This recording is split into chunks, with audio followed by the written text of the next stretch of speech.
Maintenant que vous savez créer une application, nous allons voir ce que sont les personas, qui est le deuxième. Donc les personas, c'est clé à savoir sur les rôles, les grands rôles qu'on peut trouver sur une seule et même application.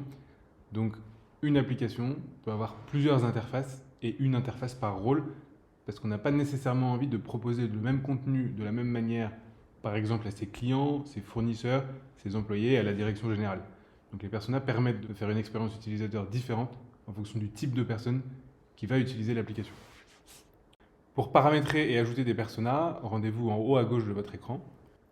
Par défaut, une première persona est créée. Vous pouvez ensuite en créer autant que vous voulez en cliquant sur « Ajouter un persona ». Ensuite, vous allez devoir choisir un nom, une extension de l'URL. Ça va être l'URL qui va permettre à vos utilisateurs d'accéder à cette persona, donc l'URL que vous allez pouvoir leur partager pour qu'ils puissent s'y connecter. Ensuite, vous allez pouvoir paramétrer le mail d'invitation qui va être envoyé aux utilisateurs que vous allez inviter via le bouton « Partager » en haut à droite de l'écran.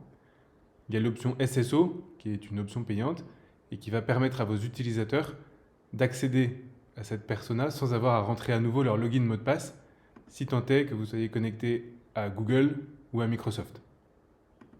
Il y a quelques options graphiques de l'espace personnel et encore le paramétrage du chat.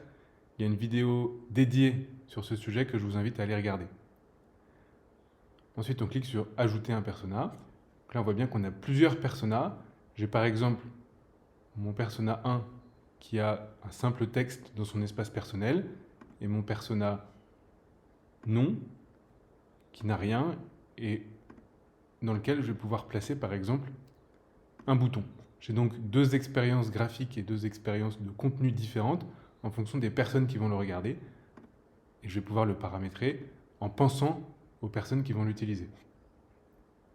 Maintenant, je peux éditer et revenir sur mes personas en cliquant sur trois petits points « Éditer ». Je peux dupliquer mes personas et les supprimer à cet endroit-là. Maintenant que vous savez créer des personas, on va voir combien vous allez en créer, sachant que notre meilleur client, on est déjà à son 150e.